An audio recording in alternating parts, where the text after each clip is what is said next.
Ya, Sobat Investor, jumpa lagi bersama saya Taufan Sukma dalam program Ticker Talk edisi Jumat 13 Februari 2026. Bagaimana kabar portofolio Anda? Apakah masih posisi hold atau cut loss untuk meminimalisasi risiko terhadap tren pelemahan yang ada?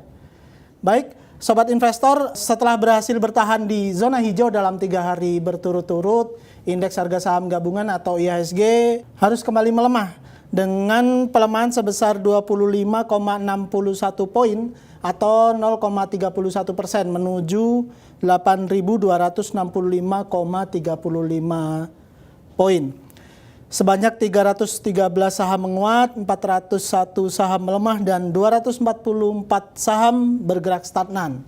Transaksi cukup ramai pada perdagangan kemarin, yaitu totalnya mencapai 23,77 triliun rupiah dan melibatkan 40,2 miliar saham.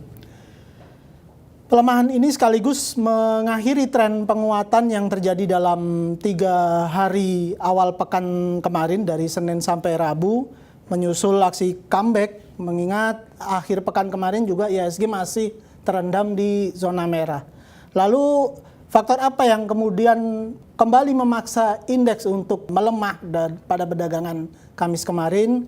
Apakah kemudian kondisi pasar memang masih belum cukup kondusif sehingga tren penguatan selalu disertai dengan aksi profit taking dari investor? Untuk membahas hal tersebut, kita sudah tersambung dengan investment spesialis dari PT Korea Investment and Sekuritas Indonesia atau KISI, yaitu dengan Mas Ahmad Faris. Selamat bergabung, Mas Faris. Selamat pagi. Ya, selamat pagi Mas Taufan. Selamat pagi tim Media Channel juga ya. Iya, kita sedang membahas ini bahwa pada sepanjang pekan ini indeks sempat cukup gagah gitu bertahan di 3 hari pertama, tapi kemudian pada perdagangan kemarin lalu melemah gitu. Nah, langsung saja menurut Mas Faris sebenarnya ini faktor apa yang kemudian menarik kembali indeks sehingga jatuh kembali ke zona merah? Ya, baik. Mungkin ya kalau kemarin kita bisa lihat memang ada sedikit pelemahan ya sebesar 0,31% di hari Kamis. Nah, ini nggak lepas dari kalau kita lihat perdagangan ke depan itu agak kepotong nih Mas ya. Jadi yang biasanya kita libur Sabtu Minggu, ini kita akan libur sampai Selasa. Nah, di mana seperti kita tahu banyak juga nih pelaku pasar ya atau sobat-sobat investor sekalian yang mungkin ya beli sahamnya itu pakai dana margin. Nah, tentunya untuk mengamankan posisi ya sebelum libur panjang mereka akan menjual posisinya terlebih dahulu karena mereka juga tentu sudah dapat ini ya, tentu dapat bergening dari penguatan di 3 hari ke belakang yang ada di Senin, Selasa, Rabu. Nah, tapi secara umum, secara struktur pasar ini nggak merusak nih Mas pola untuk pembalikan arahnya dengan kalau kita lihat sih resisten IHSG ya terdekat itu di 8.600-an seperti itu Mas. Masih tren bullish, cuman kemudian kebetulan saja ini yang harusnya hari liburnya cuman 2 hari gitu, Sabtu Minggu, jadi 4 hari sehingga orang lebih memilih untuk profit taking sebelum masuk kepada libur panjang gitu ya Mas? Ya betul. Apalagi kalau kita lihat ya, Trump itu kan kadang suka mengeluarkan statement-statement kurang ini ya, kurang mengenakan ya untuk pelaku pasar. Itu juga semenjak kepemimpinan Trump ya di US itu pasti pasar cenderung bergejolak seperti itu. Jadi juga ditakut ya itu nanti akan berdampak negatif ke pelaku pasar, kurang lebih seperti itu Mas. Ya, jadi trennya masih bullish gitu menurut Mas Faris sendiri. Lalu kalau kita ngomongin tentang update sentimen dari MSCI, terus Moody's dan lalu mungkin FTSE, ini apakah berarti sudah mereda atau seberapa besar pengaruhnya di pasar gitu Mas?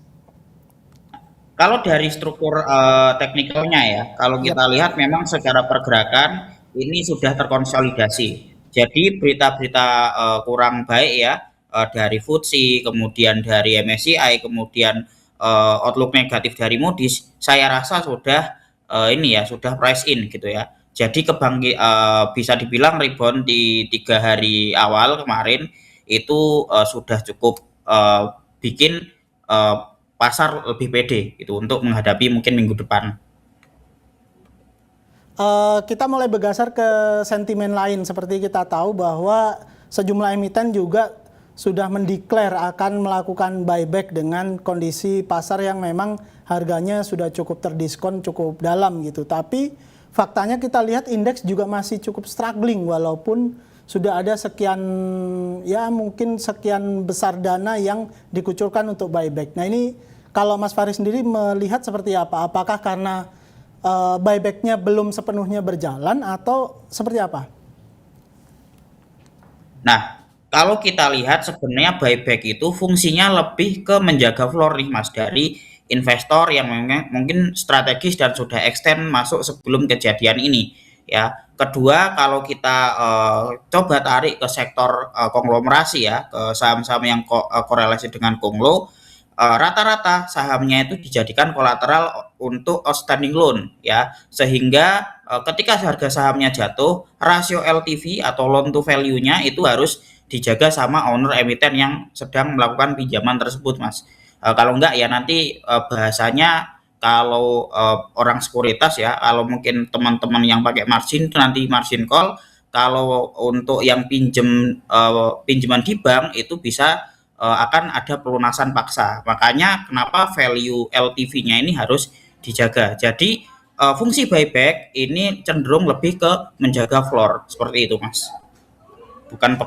Bukan apresiasi harga.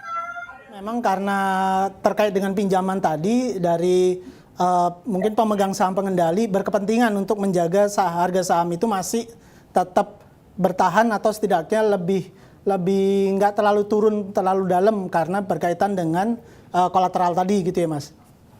Betul. Ya. Ya, masih soal buyback ini yang menarik bahwa di satu sisi kan regulator baik itu OJK maupun Bursa Efek Indonesia segera akan menaikkan level free float ini ke 15%. Tapi di satu sisi buyback juga makin banyak dilakukan oleh emiten. Ini kan paradok. Di satu sisi regulator pengen saham publiknya diperbanyak, tapi kemudian ditarik balik melalui proses buyback.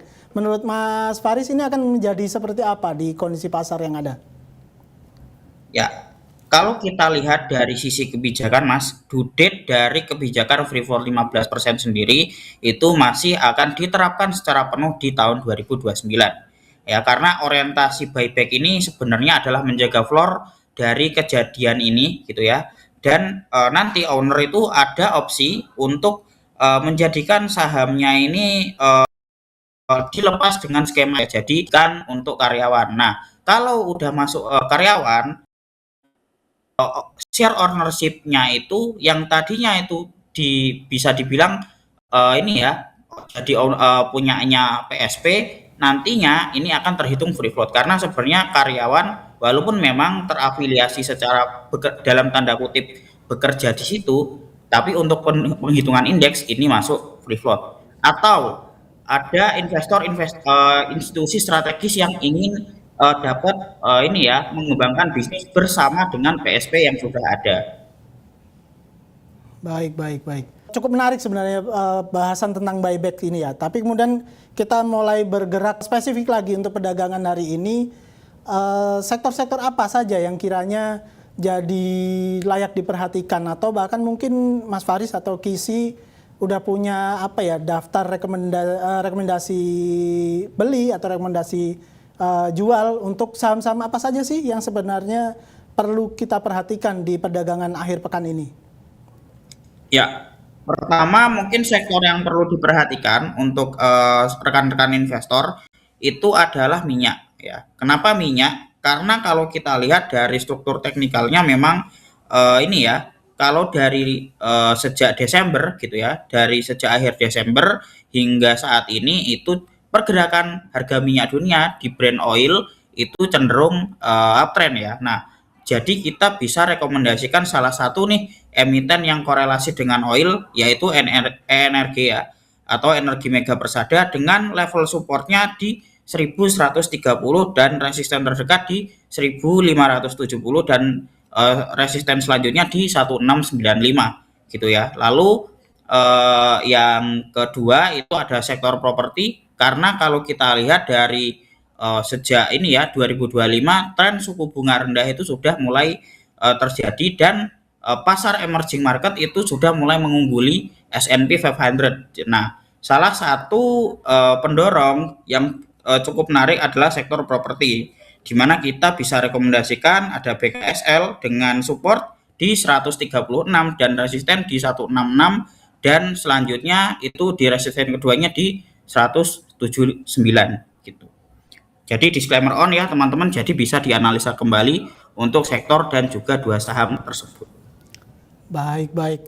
Nah, ini pembahasan yang menarik ini, insight yang sangat bagus ini buat investor, baik itu di saham-saham yang berkaitan dengan oil dan juga properti gitu ya, Mas Faris.